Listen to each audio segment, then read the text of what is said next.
کہ ایمان کی حفاظت اتنا آسان نہیں ہے جتنا آج لوگ سمجھتے ہیں کہ ہم کچھ بھی کرتے رہے اور ہمارا ایمان بچا رہے۔ اگر یہی معاملہ ہوتا تو میرے آقا نے کیوں فرمایا کہ میری امت 73 فرقے میں بٹے گی، سب جہنمی ایک ہی جنتی؟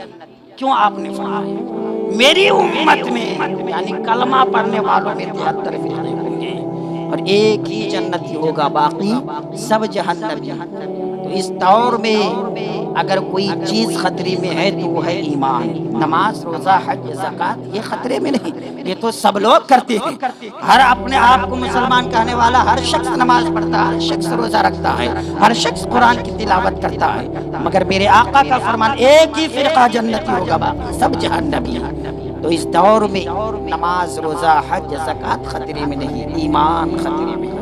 اور ایمان جس کا سلامت ہے پھر ساری چیزیں، ساری عبادتیں اس کی سلامت، اور اگر ایمان سلامت نہیں تو پھر کوئی چیز سلامت نہیں۔ اور یہی محبت رسول سیدنا سرکار غریب نواز علیہ رحمت و رضوان کے دل میں کس انداز میں آئی۔ اللہ اللہ، آپ کی امی ماہ نور فاطمہ فرماتی ہے کہ جب میرا بچہ میرے شکم میں تھا، میرے پیٹ میں تھا، اور جب بچے کی روح ڈالی جاتی ہے ماں کے پیٹ میں، آپ کی امی فرماتی ہے جیسے ہی میرے بچے کی روح ڈالی گئی تو اس وقت سے لے کر کے ولادت تک میں ہر رات کو یہ سنتی تھی کہ آخری رات جیسے ہی مطلب رات کا آدھا حصہ گزرتا تھا، اس وقت سے میرا بیٹا میرے پیٹ میں، میرے شکم میں کلمہ طیبہ کا ورد کرتا تھا، اور آدھے دن تک ہر لمحہ ہر گھڑی ورد ہی کرتا رہتا تھا، اور اس ذکر کو میں اپنے کانوں سے سنا کرتی تھی۔ ابھی غریب نواز پیدا نہیں ہوئے ہیں، کلمہ طیبہ سے اس قدر محبت ہے کہ آپ ماں کے شکم مبارک میں روزانہ رات کے آدھے حصے سے لے کر کے دن کے آدھے حصے تک آپ ہر دم، ہر گھڑی، ہر لمحہ کلمہ طیبہ کا ورد کرتے تھے۔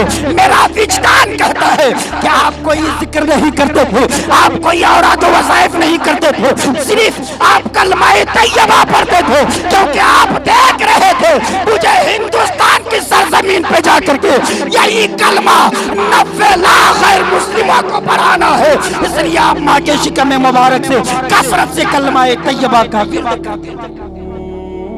محبت رسول میں آپ نے ساری چیزوں کو اللہ کی راہ میں قربان کر دیا، باغیچہ وغیرہ سب۔ اور آپ ایک چیز یاد رکھیں کہ جو بھی بندہ مومن کامیاب ہوتا ہے تو اس میں بہت سارے وجوہات ہیں، اور اہم وجہ یہ ہے کہ وہ اپنے کردار کی بنیاد پہ کامیاب ہوتا ہے، اپنے اخلاق کی بنیاد پہ۔ اخلاق کا صحیح ہونا، کردار کا صحیح ہونا، یہ بہت بڑی دولت ہے۔ سیدنا سرکار غوث اعظم رضی اللہ تعالیٰ عنہ کی زندگی کو دیکھ لیں، یا جو بھی اولیاء اللہ گزرے ان کی زندگی کو دیکھ لیں کہ وہ اپنے سے بڑوں کا ادب کس انداز میں کرتے تھے۔ سیدنا سرکار غریب نواز کی زندگی کو آپ دیکھ لیں کہ وہ ہر مسلمان جو بھی ان کی بارگاہ میں جاتے تھے کس انداز میں وہ پیش آتے تھے، اور ان کا اخلاق دیکھ کر کے، ان کا کردار دیکھ کر کے، ان کے عادت و اطوار کو دیکھ کر کے اپنے تو اپنے غیر بھی فدا ہو جاتے تھے۔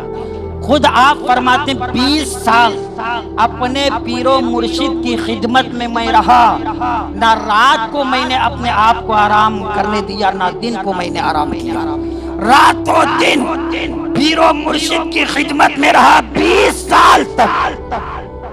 اور اسی درمیان آپ کے پیر و مرشد حضرت عثمان ہارونی رحمت اللہ علیہ حج بیت اللہ کے لیے تشریف لے گئے، غلاف کعبہ پکڑ کر، یعنی کعبہ شریف کے اوپر جو کپڑے کا پردہ ڈالا جاتا ہے، جو غلاف ڈالا جاتا ہے، اس غلاف کو پکڑ کر سیدنا سرکار غریب نواز کے پیر و مرشد حضرت عثمان ہارونی رحمت اللہ علیہ غلاف کعبہ پکڑ کر عرض کرتے ہیں، پروردگار اپنے مرید خاص معین الدین کو میں تیری بارگاہ میں لایا ہوں، مولا میرے اس مرید کو تو قبول فرما لے۔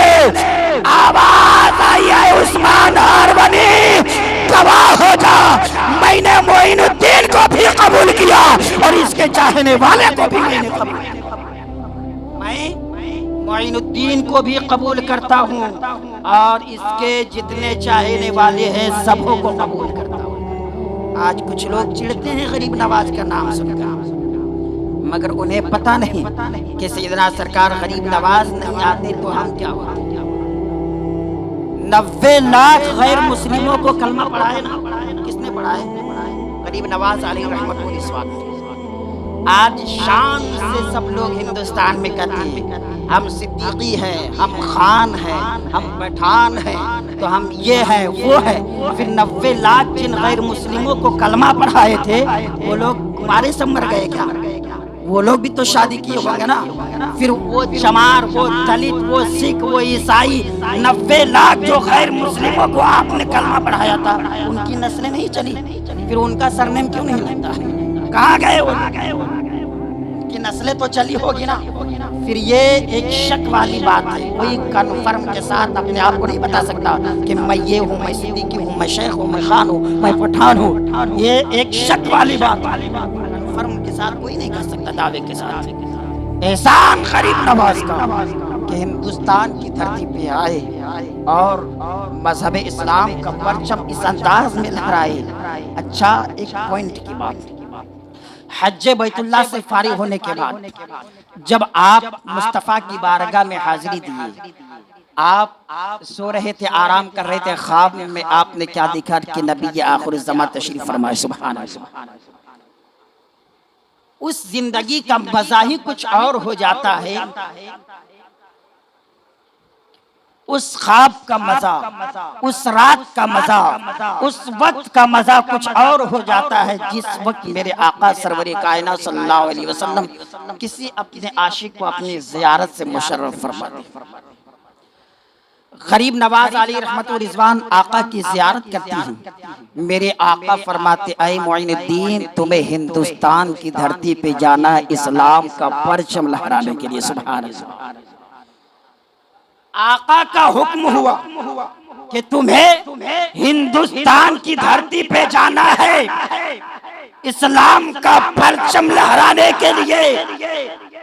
یہی سے ہندوستان کے مسلمان اپنی خوش قسمتی کا جائزہ لے، کیا ہم ہندوستانیوں سے، ہم گناہگاروں سے، ہم سیاہکاروں سے آقا کو پیار کتنا ہے کہ مصطفیٰ ہمیں دیکھ رہے تھے تبھی تو غریب نواز سے فرما رہے ہیں اے معین الدین تمہیں ہندوستان کی دھرتی پہ جانا ہے اور وہاں جا کر کے مذہب اسلام کا پرچم بلند کرنا۔ غریب نواز حکم پاتے ہی چلے وہاں سے۔ کتنے لوگوں کو لے کر کے چلے تھے یہ کوئی ڈھکی چھپی بات نہیں، صرف 40 فقیروں کے ساتھ آئے تھے۔ کتنے فقیر؟ 40 فقیر۔ تاریخ موجود ہے، کوئی بھی پڑھ کر کے یہ بتا نہیں سکتا کہ ہتھیار، اوزار، ساز و سامان، لڑائی کے آلات جو ہے وہ سب لے کر کے آئے تھے، کچھ نہیں، نہتے ہاتھ 40 فقیروں کو لے کر کے آئے تھے۔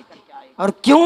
اسلام پھیلانے کے، صرف 40 کی تعداد، اور ایسی زمین پہ آئے جہاں پہ یوگیوں کا راج تھا، ایک نہیں لاکھوں کی تعداد میں یوگی رہا کرتے تھے۔ آج بھی یو پی کی سرزمین پہ، آج بھی اجمیر کی دھرتی پہ، راجستھان وغیرہ میں آپ اس جگہ کو جا کر کے آپ دیکھ لیں کتنے کثرت سے آپ کو مندر نظر آئے۔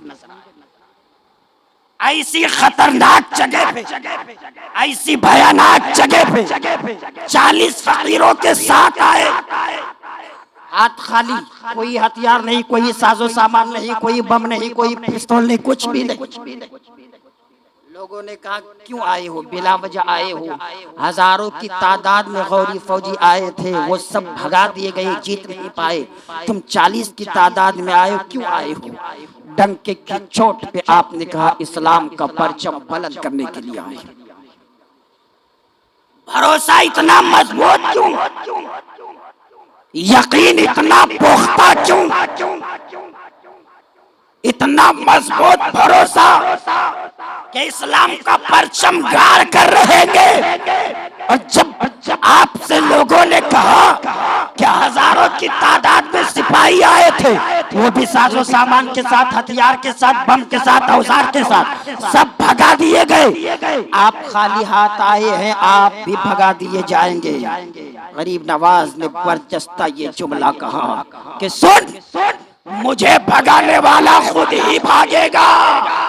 معین الدین آ گیا ہے تو اب بھاگے گا۔ معین الدین آ گیا ہے تو اب بھاگے گا نہیں۔ ہندوستان سے مسلمانوں کو ختم کرنے کی بولی بولنے والے، ہندوستان سے مسلمانوں کو بھگانے کا دعویٰ کرنے والے، ارے ایک غریب نواز سے تم نپٹ نہیں پائے، اب تو غریب نواز کے چاہنے والے کروڑوں کی تعداد میں موجود ہے۔ ایک معین الدین تھے تم اس سے نپٹ نہیں پائے، اب تو کروڑوں کی تعداد میں معین الدین کے چاہنے والے۔ اور غریب نواز سے نپٹنا تو درکنار، غریب نواز نے جس اونٹ کو بیٹھا دیا، واقعہ موجود ہے نا، کہ کہا اٹھ جاؤ یہاں راجہ کے اونٹ بیٹھتے۔ ایسی سرزمین پہ، ایسی دھرتی پہ جہاں چاروں طرف مندر ہی مندر، چاروں طرف جوگی ہی جوگی، چاروں طرف یوگی ہی یوگی، ایسی بھیانک دھرتی پہ فقط 40 کی تعداد میں گئے۔ بھروسہ تھا تو محبت رسول پہ صرف بھروسہ تھا کہ ہم خود سے نہیں آئے ہیں، میرے آقا نے بھیجا ہے، اور جب آقا نے بھیجا ہے پوری دنیا بھاگ جائے مگر مصطفیٰ کا بھیجا ہوا ہرگز نہیں بھاگے گا۔ آج قرآن بھی تو ہمیں للکار کر کہہ رہا ہے نا، وَلَا تَهِنُوا وَلَا تَحْزَنُوا وَأَنْتُمُ الْأَعْلَوْنَ إِن كُنتُم مُؤْمِنِينَ۔ سستی مت کرو، غم مت کھا، تم ہی غالب رہو گے۔ کچھ بھی ہو جائے جیت تمہاری ہوگی، کچھ بھی ہو جائے فتح تمہاری ہوگی، کامیابی کا صحرا تمہارے سر پہ ہوگا۔ شرط یہ ہے کہ تم سچے اور پکے مومن تو بن جاؤ۔ شرط یہ ہے کہ تم سچے اور پکے مومن تو بن جاؤ۔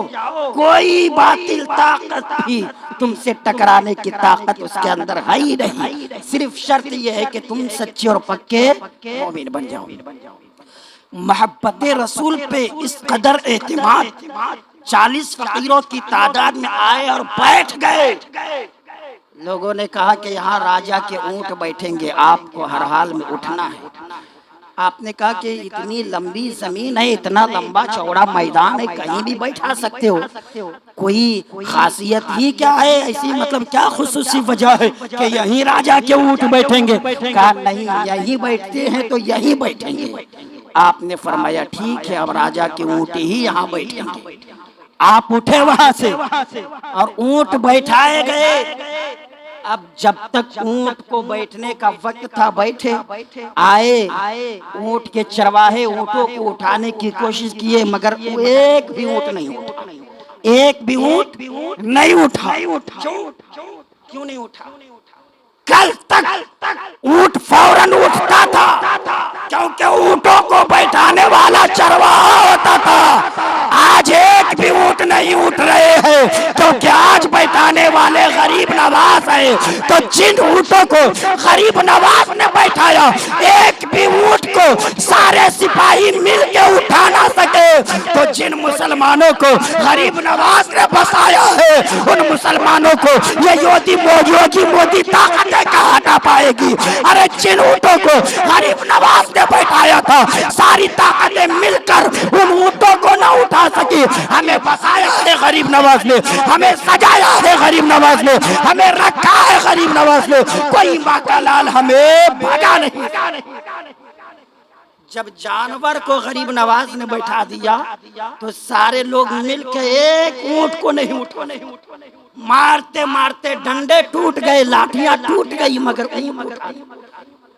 اور اونٹ نے بھی ثابت کر کے بتا دیا، کیا بتایا؟ کہ مجھے غریب نواز نے بیٹھایا ہے۔ کل تک تو تمہارے ڈر سے تمہارے خوف سے بیٹھتے تھے، مگر آج غریب نواز کی محبت میں بیٹھا۔ اب چاہے ایک نہیں ہزاروں ڈنڈے توڑ دو مگر میں اٹھوں گا، ایک نہیں ہزاروں ظلم کرو میں ٹس سے بس نہیں ہوں گا۔ جانور نے پیغام دیا کہ غریب نواز کی محبت میں بیٹھا ہوں، تم کچھ بھی کرو ہم اٹھنے والے نہیں جب تک ان کا حکم نہیں ہوگا۔ آج انسان بھی یہی سوچ لو کہ کچھ بھی ہو جائے ہم اپنے رسم و رواج کو چھوڑنے والے نہیں ہیں، ہم اپنے مذہب سے ایک انچ بھی نہیں ہٹیں گے، چاہے دنیا ظلم کرے، چاہے کچھ بھی کہے، چاہے کچھ بھی ستائے، چاہے کچھ بھی دھمکی دے، ہم ہٹ گئے ہیں تو اڑ گئے ہیں، مذہب اسلام سے ایک انچ کے برابر بھی پیچھے نہیں آتے۔ مگر آج ہوتا کیا، وہ جانور ہو کر کے اڑ گئے، ہم انسان ہو کر کے معمولی دھمکی آتی ہے نا تو ہمارے قدم لرز جاتے ہیں کہ اب کیا ہوگا، بچوں کا کیا ہوگا، گھر کا کیا ہوگا، پراپرٹی کا کیا ہوگا، بزنس کا کیا ہوگا۔ تم ذمہ دار ہو، جس نے پیدا کیا ہے وہ ذمہ دار ہے اور اس کے ذمہ میں ہے۔ رزق کے خاطر اپنا ضمیر مت بیچ، وہ پتھروں میں بھی کیڑے کو پال دیتا ہے، وہ پیدا بھی کرنا جانتا ہے تو وہ روزی بھی دینا جانتا ہے، اور اگر اس کے احکام کی کوئی نافرمانی کرتا ہے تو اس کو پکڑ کر تباہ و برباد بھی کرنا جانتا ہے۔ غریب نواز نے کہا ٹھیک ہے اونٹ ہی بیٹھیں گے، اونٹ بیٹھے، اٹھانے کی کوشش پہ کوشش مگر ایک بھی نہیں اونٹ اٹھا۔ کہا چلو اسی بابا کے پاس، کہا کیا ہوا، کہا ایک بھی اونٹ نہیں اٹھ رہے، کہا اٹھے کیوں اٹھیں گے، تم نے کہا یہاں راجہ کے اونٹ ہی بیٹھتے ہیں تو آپ بیٹھے رہنے دو۔ کہا نہیں آپ کچھ کر دیے ہیں، آپ کچھ کر دیے ہیں۔ اس وقت جادوگروں کا دور تھا نا تو لوگ بھی وہی بولی بولنے لگے، جیسا دیس ویسا بھیس، جیسا ماحول ویسی زبان، اور جیسے کرتوت ویسے ہی پھر معاشرہ۔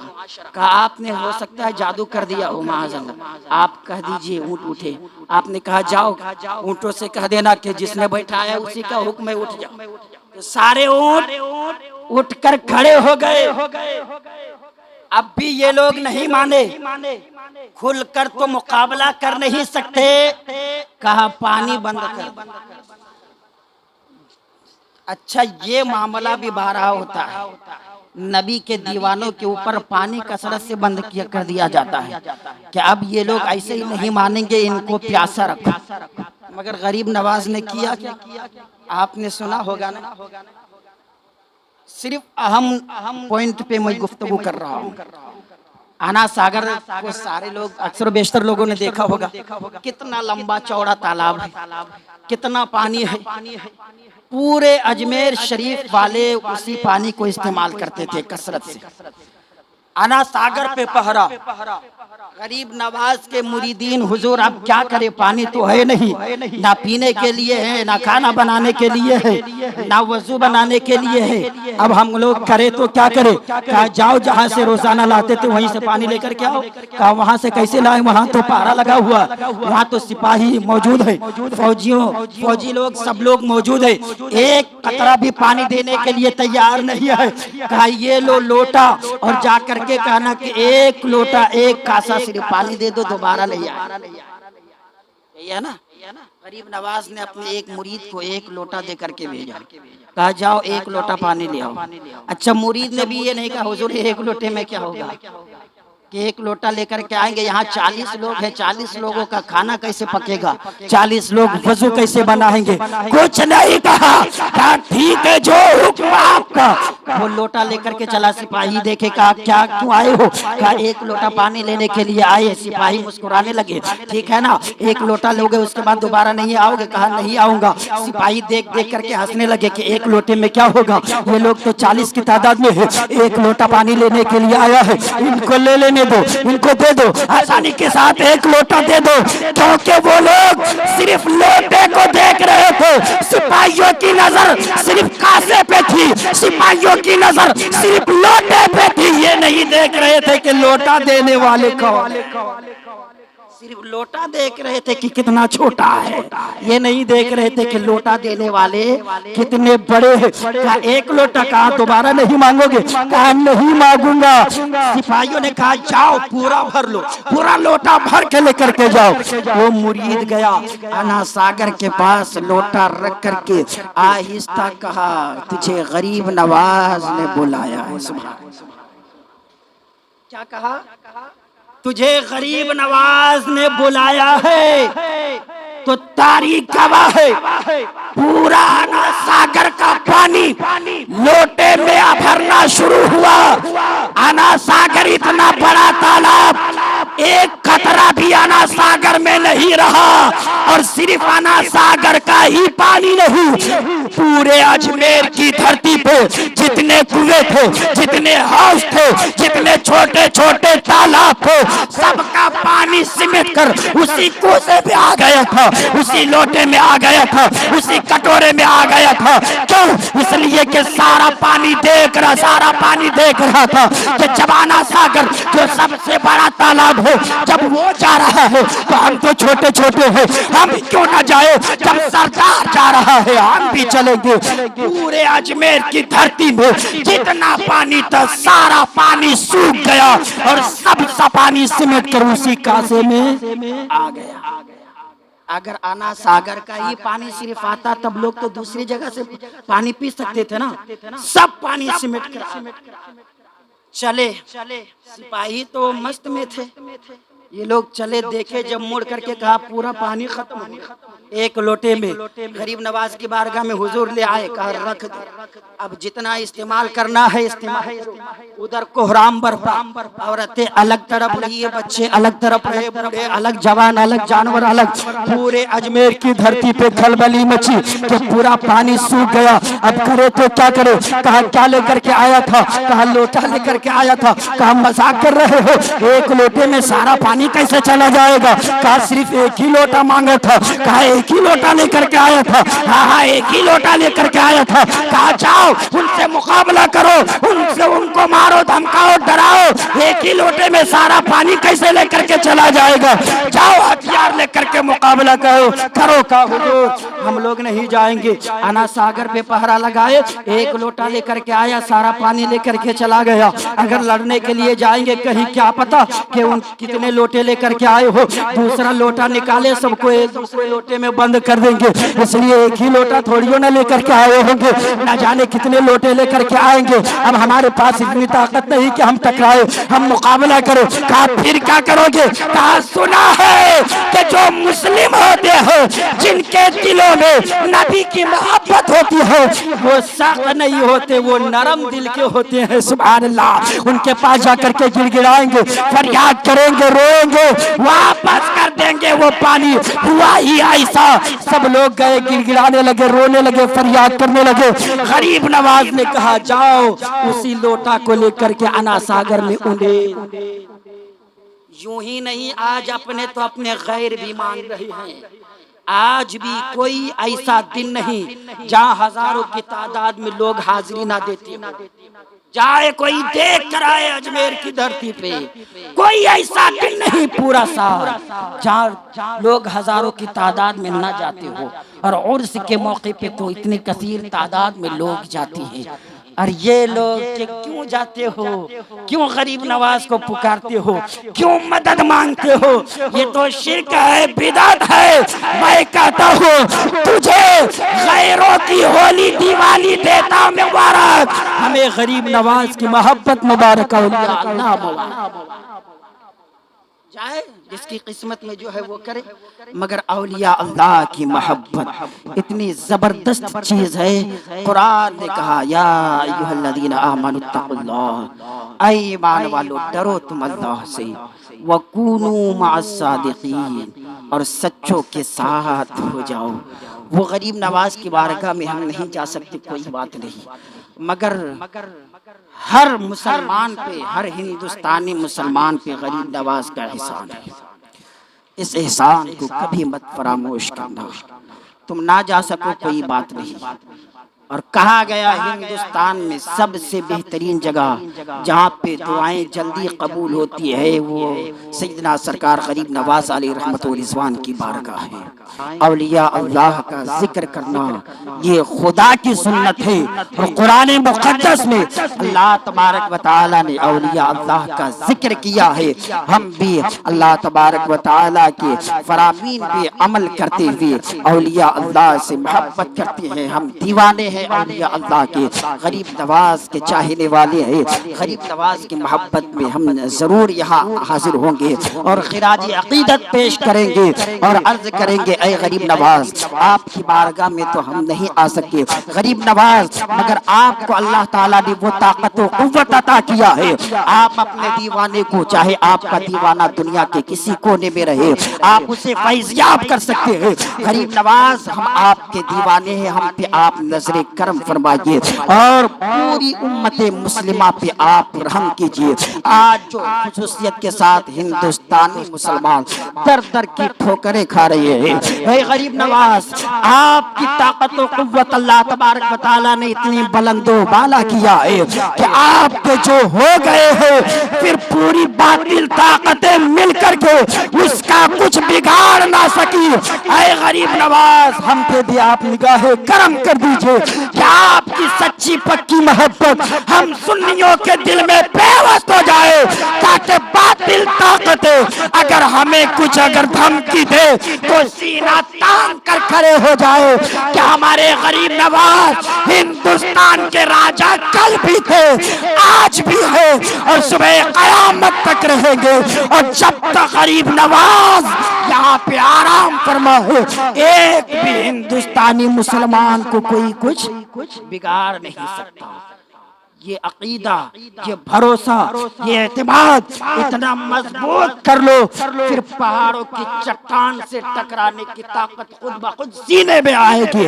کل 40 کی تعداد میں آئے تھے، پوری باطل طاقتوں سے ٹکرانے کی ہمت رکھتے تھے، آج کروڑوں کی تعداد میں ہے مگر بھیگی مرغی کی طرح ہم بن گئے ہیں۔ وجہ یہ ہے کہ جو محبت ہم لوگوں کے دلوں میں تھی وہ محبت ہمارے دلوں میں نہیں ہے۔